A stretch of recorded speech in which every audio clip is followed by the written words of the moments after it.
And we're going to continue this theme now, really by looking at unlocking leadership to catalyze equality. And Sonya Shorey is going to be our moderator for it. And let me just tee her up a little bit. She is really the VP of Strategy, Marketing, Communications for Invest Ottawa, Bayview Yards, and Area XO. But she is such an incredible person. She's got more than 20 years of leadership in private and public organizations. She's done all this expertise in regional, national, and global technology, entrepreneurship, and economic development. She's done all this strategy development. But let me just say this, that she has so many awards in communication. She's got 9 awards, and she got an award from WIC last year for being an innovation partner. So please put your hands together for Sonya Shorey, who's going to introduce our panelists for the Power Panel, Unlocking Leadership to Catalyze Equity. Come on up, Sonya, and tell me what is your power word for the year. My power word, Patty, is impact. We can all have impact from any position, from any part of a corporation, a team, in our sphere of influence. It's all about action for impact. I love it. Thank you so much. All right. Have a good panel. Thank you so much, Patty. And it is an absolute pleasure to be back with Women in Cloud. I want to begin by saying sincere congratulations to Chai, Reza, the entire team at Women in Cloud for your vision, mission, and action on critical shared goals, empowering women from every walk of life. These are objectives that we are pursuing together with you, and they have never been more important. I know the pandemic has had a disproportionate impact on women, particularly those from marginalized communities and working mothers. This issue impacts all of us, our economy, our society, and our community. We've all heard the statistics. Research from McKinsey Global Institute over the last year shows women make up 39% of global employment, but account for 54% of overall job loss. Taking action now to advance gender equality could be so valuable. It would add $12 trillion to global GDP if we narrow that gender gap by 2025. Here in Canada, and I'm here in Canada's capital where we're facing the coldest winter days of our entire history, we could increase our GDP by 41 billion to 81 billion by adding more women entrepreneurs to our economy. And that would be significantly increased with an equal number of minority entrepreneurs. At the height of the wave of this pandemic, women left the workforce 4 times at the rate of men, prompting many to call the pandemic the first women's recession in history. Over a third of women who have left or lost their jobs from the pandemic have not returned. 1 in 4 in the corporate world are considering leaving the workforce. This threatens to set us back decades, and it will take visionary action and leadership to reclaim lost ground and propel us forward. The tech sector is a key global wealth generator, and all of these numbers underscore the responsibility and the leadership that rests with this sector. STEM women are still underrepresented in tech sector globally. In the US, it's about 27%. Only 31% of IT employees are women, according to Gartner. And while here in Canada, we have a lot of work to do too. Only 13% of the executive team in most Canadian tech companies are women. 53% of those tech companies have no women executives at all. They comprise 8% of boards in our tech companies, 73%, not a single woman board member. And only 5% of Canada's tech companies have a solo female CEO. This is just unacceptable. And it's going to take unified leadership to drive change. And today I'm privileged to join change makers from across North America. These are esteemed leaders who are leading the way for our tech sector. And today they join me for a dynamic and interactive dialogue with inspiration and actionable insight that you can take away and employ in your sphere of influence. Today, we're going to talk about the critical role of leadership and how we need to work together to drive gender equality in our tech sector, the key challenges, opportunities, and action required to close the inequality gaps and create a truly diverse, rich, and more competitive, inclusive top talent tech workforce, and the novel ideas and solutions that are being implemented to drive that gender equality and inclusion in our tech sector. Thank you to Reza for bringing forward all of our esteemed panelists. I could never do these leaders justice. So as they come on, they are going to introduce themselves, and we are going to dive into our first question. Thank you for bringing them forward. Welcome, Heidi. Hi, Sonya. And we will bring forward all of our panelists. There's Seth. Welcome, Seth. Regina? Hi. Hi. Wonderful. Excellent. And there is Amy. We have all of our panelists. I would like to do a big shout out to Jeramee Waldum, who unfortunately is unable to join us today due to a family emergency. We certainly wish him well and hope everything is okay. As we jump into our first question, I would love each of you to define what gender-based inequality means to you and how does it show up in your environment. Heidi, you're first on my screen. Let's go to you for perspective. All right, I will take it. Thank you, Sonya, for moderating this panel, and obviously to Chitra and team for running this. I'm Heidi Lorenzen, and my day job is Senior Vice President of Marketing at Excel in the GovTech space. And I've had a long career in both tech, like Polycom and Autonomy, as well as media, including Business Week magazine. And the 10 years of my career has actually been overseas, living in Taiwan, Hong Kong, Germany, and Singapore. So very early on, I learned to appreciate and celebrate differences. And when I'm not working, I focus most of my extracurricular activity on empowerment of women. So I'm president of We Can, on which Regina also sits, and that organization addresses the gender gap of women in leadership roles in technology specifically. And I'm also on the board of Rising Worldwide, which provides women survivors of trafficking, gender-based domestic violence, things like that, with entrepreneurial opportunities to lift themselves out of poverty. So what gender-based inequality means to me is any situation where someone, obviously based on their gender, can't achieve their full potential or can't contribute to society or an organization at their full potential. That's the part that gets me, is untapped potential and unleveraged talent. And it happens because they don't get access to the same resources or the same opportunities. They're not respected the same way. They're not valued the same way. They're not given the recognition. And I've seen this a lot anecdotally, but actually in preparation for this, I found a study that actually validated that a mere 1% gender bias effect at a Fortune 500 company can lead to productivity losses for that company of about 2.8 million a year. So it's very real, it's very significant, both obviously for the women themselves, but also for the organizations that they work with. So well said. You can see that we have assembled true leaders who are driving change across every part of our society. Thank you so much, Heidi. Welcome, Seth. I'd love to hear your perspective. Yeah, thanks for having me.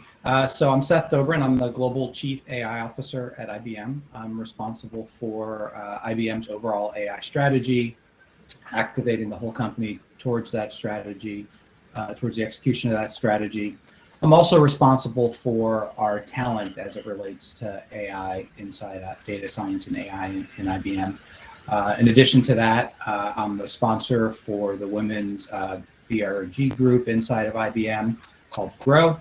I'm one of the exec sponsors and one of the co-founders. I've been a longtime advocate for increasing diversity in technology. I sponsor, I'm on the board of Women Leaders in Data and AI. I sponsor WIDS, we sponsor Black and AI, and I participate actively in those communities to try and increase the level of diversity, both at the beginning of the pipeline, but also in the leadership levels, because there's significant issues, probably bigger issues with diversity in leadership, especially women, than there are in the lower ranks. We're starting to get that pipeline built, but we don't have it filled at the top. You know, when I think about what inequality looks like to me, it's unable to get access to opportunities. And this is, you know, exemplified in, you know, everything from job postings, so how job postings are structured, to how hiring panels and you know, promotion panels are structured, to pay raises, to, you know, to people getting penalized because of, you know, their gender or other level of diversity.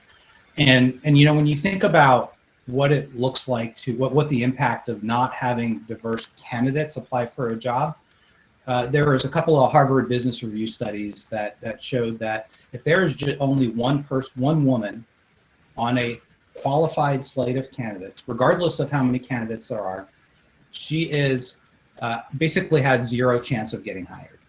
Just by adding another woman or another or person of color, you increase that chance of that woman getting hired by 65%. Amazing. It's crazy, right? And then to the point about the value of diversity. So not only is diversity the right thing to do, but McKinsey, probably the same McKinsey study, I think, showed that companies that have diverse leadership outperform those that don't by 35%. So well said. And the data is so compelling. It's crystal clear. It's not just the right thing to do. It's the economically smart and powerful and impactful thing to do. I could not agree with you more. Thank you so much, Seth. Regina, welcome. Thank you, Sonya. I'm Regina Manfredi. I am the Global Vice President for Cloud Alliances at Teradata, and spent a number of years in the Microsoft ecosystem. And so glad to now be part of Teradata, driving diversity, equity, and inclusion within our own organization, but also working together with WeCan and Heidi on our efforts to help promote women into leadership in the tech sector specifically. We'd love to see more of us in the C-suite and at the executive level. And so a lot of energy and effort behind our board to drive that. Also affiliated with One Purse, which is a nonprofit organization who helps women who have escaped sex trafficking get their lives back together and become organized and learn specific skills and trades so that they can re-enter the workforce. So that's what I do outside of work for the most part. And when I think about the barriers to gender equality and what are they and defining it, I reflect a little bit on what Heidi had to say around those limitations, the societal acceptance of the limitations and barriers that are put in place, not just in our day-to-day, but also in the workplace. And how are we working together to make sure that all the voices are heard? That was one of the great things I heard Michelle Green say that I thought, yes, that's so true.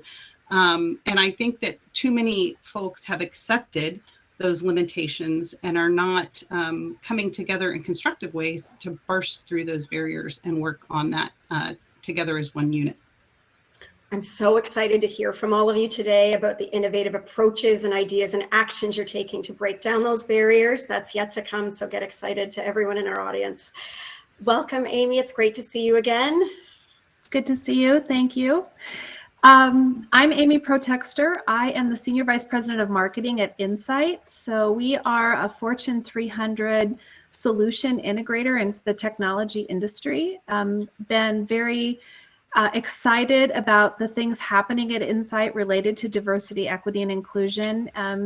Have been notably recognized in such places as the best places to work for diversity, best places to work for veterans, best places to work in a lot of categories that maybe aren't necessarily sort of the mainstream. So really delighted to be here with all of you today. And I guess when I think about gender inequality, I have a simple word that I think really just kind of defines it, which is less.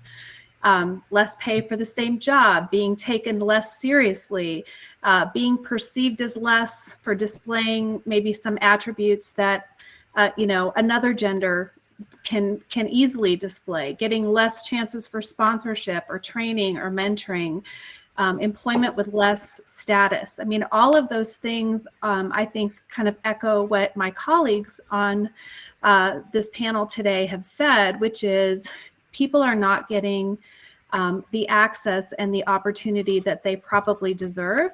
And I agree with Heidi. Like, I think untapped potential is probably one of the most wasteful things we see in our world today. So really excited about the panel today and bringing this to light and discussing with other leaders and all of you, how do we really start to impact this? Amazing. The word access came up, I think, in every single one of your responses, and certainly I resonate with that as well. And it's a great segue into our first question for the panel. And Seth, I'm going to start with you. We've started to talk about some of the barriers to gender equality and sustainable ecosystem management, in particular our tech sector. What are some of those specific factors that are really stopping us from catalyzing that equality? in our space? You know, I think the biggest one that I encounter is a misnomer, and one that I frequently call BS on, that there's no talent out there. I put out job postings and people don't apply. There's not just people there's not people available in the field. You know, that is complete BS.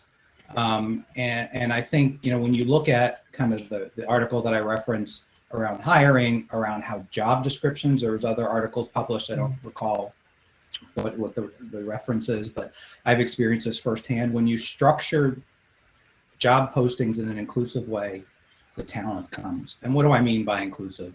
So, you know, when I was hiring 10 years ago, I was hiring for a geospatial data scientist, which they're incredibly hard to find, let alone diversity, especially 10 years with diversity. I had a posting out there for months. I had very few candidates. I had no diversity, and I was complaining to my wife, you know, about the struggle I was finding, and she looked at the job description. She said, well, do you really need all of these things? I have a laundry list of things that are required. And, you know, and then there's lots of research out there that says that women are much less likely to apply for a role that they don't think they're qualified for. So when you have a laundry list of requirements for a given role, women and people of other diversity segments are going to be less likely to apply.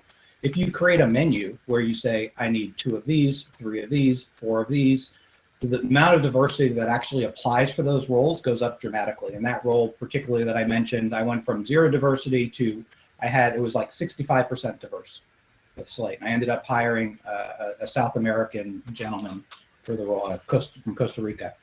And I've experienced that here at IBM too, as I've hired people where we have these diverse slates of candidates. And I think the average level of diversity, female diversity, particularly in data science teams, about 22 to 24%. 4 years ago, I built a team of a few hundred data scientists inside IBM. That team was over 45% diverse, 45% women, 15% Black and brown community. And just by structuring the job descriptions like that, getting access to the right pools of candidates, and then making sure that you don't start hiring until your slate of talent is diverse. The other thing that's important is, you know, where do I attract these talents from? There's lots of groups out there that focus on diversity for tech sectors. I referenced women in data, data science, so WIDS. There's over 100,000 members of WIDS. There's over 100,000 members of Our Ladies. There's over 100,000 members of Our Ladies, right? And so, you know, just those 3 groups, there's 300, and 300,000, let's just assume that there's some overlap. So you've got at least 100,000 women out there that are in this field. You have groups like Women Leaders in Data and AI. You have groups like Women in Cloud. You know, we're talking tens and hundreds of thousands of people that are actively engaged in this field at all levels. I just don't buy that the talent's not out there. We're just not looking in the right places, and we're not making the entry into these roles inclusive. That's by far the biggest problem, in my opinion. Intentionality. So I have to say kudos to the Women in Cloud team for recruiting you. I am thrilled to see a male ally who's taking a proactive and visionary step to really drive the inclusivity. If we don't have men and women working together, we will simply not move this dial. And the tech sector is largely very male oriented. So thank you, Seth, for being a champion. That's one of my passions in terms of creating more access, is having more champions right across in influential positions. When I look inside here in Canada's capital, we're the Economic Development Agency. We help founders launch, grow, and thrive. And when I started 5 years ago, we essentially had no women founders. And I know we have women founders from our community. Big shout out to Sam Ponambalam, who's joining us today, because she is one of the people that helped to inspire our women founder strategy. And one of the biggest accessibility challenges we're targeting is investment. Capital is a barrier for women to scale and grow successful tech startups that grow and thrive into those mega job and wealth generators. And so we've created something called She Boot, which is an investment ready boot camp. Research shows when more women are investing, more women get funded. It is proven in the research. So we have brought together initially 10 women angels that we doubled during the pandemic to 20 women angels, 200,000, and it focuses specifically on early stage women in tech. To your point, Seth, For anyone who says they're not out there, there's no intentionality being applied. It takes vision and proactive step and a community. So we're on a journey and we're a long way from there, but we're really encouraged because we've seen millions in follow-on investment to the initial women that won our pitch competition and that we have been coaching, helping to become more investment ready with women founders and investors for women entrepreneurs. So it's one of the things we're excited about and quite complementary to the multinationals that are joining today. So accessibility to investment, only 2.3% of capital on planet Earth goes to companies led by a single woman founder. That's dismal. It must change, and it will take leaders just like those here today. If you can be a woman angel, please join us. If not, promote and help connect high potential women into those angel networks. So that's my passionate plea around that overcoming a barrier. The next question we're going to dive into is all about leadership strategies. We talk a lot about leadership that catalyzes equality. What are some of the leadership strategies that you're all implementing that are really unlocking that? Help us understand how someone in our audience could go about taking those first steps.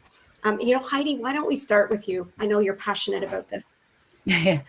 I think about it in two ways. First of all, affecting it both kind of in your individual daily action as well as at the organizational level. And then secondly, the second bucket is around the actual leadership, approaches, strategies, et cetera, that you take. And so on your daily actions, it's things like, as I was saying before, kind of who and what you celebrate, highlight, and give visibility to. Are you asking those who may be less blustery than some of their male counterparts to speak up, for example? And then at the organizational level, whether you're currently a leader in your organization or not, asking those hard questions to ensure that the company as a whole isn't allowing or ignoring bad policies or processes and approaches like Seth just described. So, at Excella and at previous companies, for example, there are people across levels of the leveraging things like company all hands or town halls to bring up some of those tough questions. Another thing that's interesting at the organizational level, or even outside of your organization, is to have women mentor men. It actually shows that there are other types of leadership styles that work. And so, for example, I'm mentoring the CEO of an AI startup who recognizes his leadership style may actually be getting in the way of his company's progress. And so that's kind of been really eye-opening for me to kind of reflect it from the other side. And obviously getting more women into leadership roles. So if you're an up-and-coming woman, work hard to get the role that you deserve and are needed. And then just a couple comments on mindset, because I want to make sure everybody else has plenty of time to share their thoughts. But the leadership strategies, I think, that are most important is, first of all, just to have the right mindset about it, to frame gender equity as an opportunity to improve performance, not just an accommodation to women, as was mentioned. And I would say also leverage the pandemic, this moment in time that we're in right now, not to just go back to the levels of women participating in the workforce prior to the she session, but it's an opportunity to reimagine what gender equity and equality could really look like and what that means for companies and the planet. And then I'll just end by saying, I can go on forever, but I'll just end by saying that it's leading with what I consider to be 21st century leadership skills that may have traditionally been associated with women, but they are required for strong leadership today. Great communication, an inclusive approach, humility, benevolence, not being obsessed with hierarchy, as Michelle just said in the last session. So to expect these humane skills of all leaders, not just women, and that these skills are what are going to get us through the pandemic for sure, but it's also what's going to deliver great results for companies without depleting people and the planet in the process. Those skills are such a competitive advantage and a differentiator, particularly for companies that are looking to recruit that next wave of talent, as you've both described, you and Seth. Regina, I know you're implementing some incredible strategies as well. We would love to hear from you on this topic. Thank you, Sonya. One of the things that I find really interesting is I've recently transitioned into a new role, and in changing organizations and having been part of 2 different organizations where DEI was important and critical. One of the things that I've noticed just in talking to peers around the country, around the globe, is that many organizations are all in about DEI. And they seem to still be missing the mark, because through the pandemic, there's still, DEI is about people, and it's about the people and how we can help each other prosper and be effective in our roles. And so what's really been important to me is looking at organizational readiness, because I think a lot of organizations and companies said, hey, okay, we're going to go all in on DEI. And it was a strong initiative, but they never took that step back to really investigate the organizational readiness that starts all the way at the top and hear the voice of the employees. And so one thing that I think some organizations should potentially consider is taking that step back and doing some surveys in this post-pandemic or current pandemic environment that we are in, to determine, what can we do to accelerate our DEI practices? Look at some inclusion scorecarding, for example, and what does the people representation look like? Have you mapped it? Have you investigated it further? And have you gone back into the organization to survey, hey, are you seeing at the leadership, management level, et cetera, that equitable and inclusive nature that we're driving as part of our DEI objectives within the organization? And then the second thing I would say is more community engagement. That's challenging in the pandemic environment. However, there are opportunities for organizations to have more community engagement and drive initiatives to help enable and foster conversations that will engage our employees, not just in their personal lives, but in their professional lives. Absolutely amazing. I read somewhere recently that there is no silver bullet. There is no one single action. It's consistent action over time at all levels of an organization, and that investment generations to undo in terms of all the inequality that has been created. So thank you for that incredible insight. Amy, I'm looking forward to hearing from you about some of the strategies and takeaways you can offer our audience. Well, I think my colleagues have added some great things that I maybe would have touched on, but I think one area that maybe deserves a little more discussion is just the simple approach of acknowledging bias, acknowledging that it exists, acknowledging that it's present, and then, permit and promote those authentic and vulnerable conversations that are sometimes required, even among the leadership level, to say, look in the mirror, like, are we doing everything we possibly can here? And so I think, that's just, I think, a different strategy around, putting it on the table and making sure that you're asking the hard questions of each other and of the organization to ensure that you're doing everything you possibly can. So I think other things would be definitely promoting and encouraging sponsorship. I think we, mentoring and sponsoring within an organization and being very intentional about it. We have several programs running at Insight right now for women and, diverse racial candidate or diversity and racial situations for our teammates, who we want to make sure that they're getting the right kind of support and have the opportunities to, to show up in key meetings and take on key projects to get that visibility that sometimes can be lacking within a large organization. So those are just a few additional things I would add to the discussion about leadership behaviors. I think, our CEO, who just retired on January 1st after 10 years of leading Insight, was famous for what he called messy meetings. And I think, we got to have a few messy meetings on this topic, all of us, and just get that on the table. Courageous, transparent, open dialogue. And I love those courageous conversations. They are messy and they are game changing. And so that's an excellent opportunity for our audience to take away. I think role models would be the only thing that I would add. We're big on promoting women across our community and across Canada, so that if you can see her, you can be her, that you know that you've got the opportunity. And they also serve as mentors and as guides and champions and networks, creating networks of access when that promotion comes and doors are open to actually enable yourself to learn from them. So brilliant, brilliant discussion. We know that lived experience enables us to relate, empathize, and lead. I think stories and examples are so compelling and help us to really drive home those takeaways. Could you each share a story on anything that relates to a win, a best practice that has helped to create more gender equity within your organization that we could all take away from and learn from? And why don't we start with Heidi?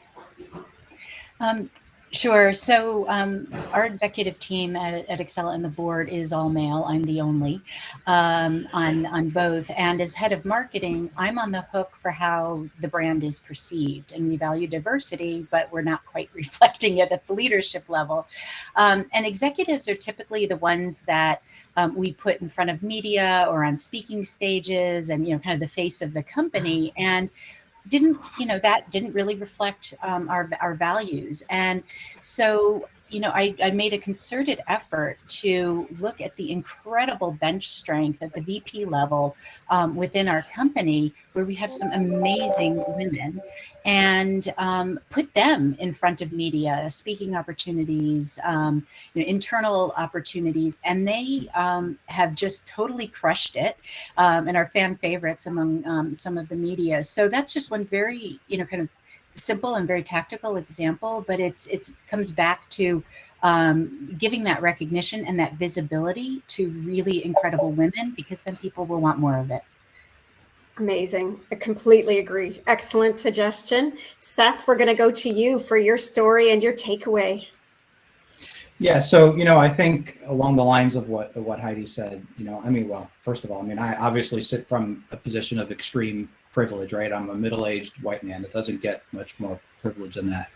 So I think my biggest learning and thing to take away is allies are incredibly important. In many organizations, women do not have a seat at the table, and so we need to foster and culture allies. For women, for Black and Brown people, for LGBTQ community, for all the marginalized folks in our society, and we need to make sure that those allies are vulnerable. First of all, personally, as well as about where the business sits. We're never going to get anywhere if people aren't honest with themselves. And I think one of the biggest wins that I've seen here at IBM is, until last year, we didn't report our diversity. We didn't report on diversity of different talent segments, but we are a company that has historically for over 100 years promoted diversity. And so the biggest win was, it was me, and not just me, but many other people were pushing for IBM to report this, and we do report it. So last year we reported overall diversity. As we move forward, we're going to start reporting diversity of different talent segments. So that is tremendously important for all companies to do.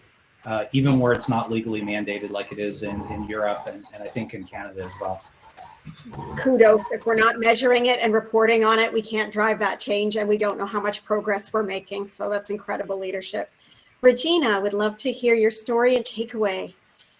So I'm going to build a little bit on both what Heidi and Seth had discussed. And from my own personal experience, I left an organization where 50% of the leadership were female. It was a true, equitable 50-50 balance. Coming over to Teradata, when I was looking, I looked for organizations that didn't just say it was a priority, but they showed it based on their organizational structure and chart and who I engaged and interacted with. And so I think as we drive equity within our own organizations, are we giving our candidates a clear representation of who we are and what we want to drive within our own company? And so that was one of the things that really attracted me. So as we look to drive equity within our own organizations, we have to walk the talk. And make sure that we're inclusive of multiple individuals, and we're equitable in terms of the representation to every one of our candidates. And so that's one of the reasons why I landed here, and will continue to drive this effort internally within Teradata. And I think that that's something that we need to be thoughtful of, because those of us who care are watching. And so how are you being perceived is my question for all of you. Amazing, amazing guidance. Amy, I would love to hear your takeaway and story. Yes, well, I, unlike Heidi, am really fortunate. I work at a company where I believe about 50% of our leadership team is women. We've just named our first female CEO as of January 1st, and she will be speaking on Friday morning. So a little commercial plug for all of you to hear from Joyce Mullen. The head of our EMEA business is a woman.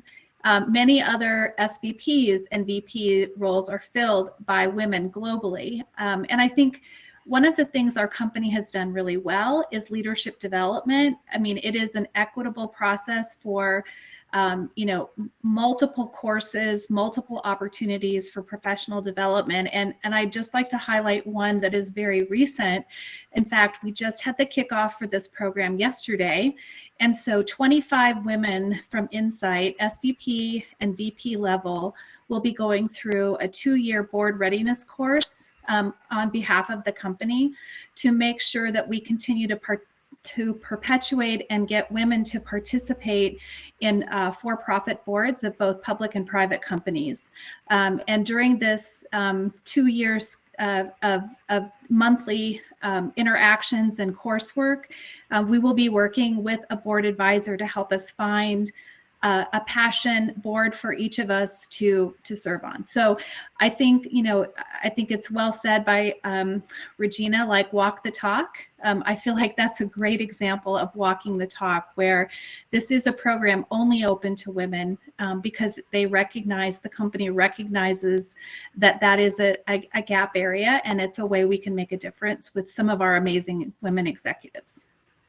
Amazing. I mean, I'm so inspired by all of the stories that you've shared. If I were to put in my key takeaway for the audience, I can't underscore the importance of developing a strategy and an action plan with resources that is prioritized and championed by the top level executives in your corporation. If you want to drive change, you need to be able to set goals with targets and measure against it. When we started on our strategy, there was a lot of pain in our community. Our corporation was not supporting women founders appropriately, and there was a lot of hurt, and we had a lot of ground to make up as a leadership team. We listened carefully, and we're still on that journey, and we're still pivoting and growing, but we're seeing a change in the pipeline of the founders we serve. Today, almost 40% of our early stage founders are women. We have a much longer way to go in terms of ethnic diversity and marginalized communities, and we are working hard to get on that path. But it's measuring progress and reporting back and highlighting all of the women that you're helping to lift up so you can help grow and inspire and empower others. With that, I am going to thank our incredible panelists, Heidi, Seth, Regina, and Amy. You truly delivered a masterclass today on some of the leadership lessons and opportunities we can all take away to advance this critical goal together. I know there were questions we didn't get to in the chat. 35 minutes goes so quickly. I know that the great people at Women in Cloud are connecting you with warm introductions. Please let us know if you'd like to connect with any one of these esteemed panelists or myself. We are all here to support, and we thank you for being with us. And very big shout out to Women in Cloud for this incredible conference and your mandate. Wow, that was so fantastic. Thank you so much. I put the visual, there's nothing behind me, but I put the visual that I completed while you were talking into the chat. So be sure to look at it. Thank you all for being here. So many big takeaways from that, and just so much brilliance. And thank you for everything you're doing here in those organizations.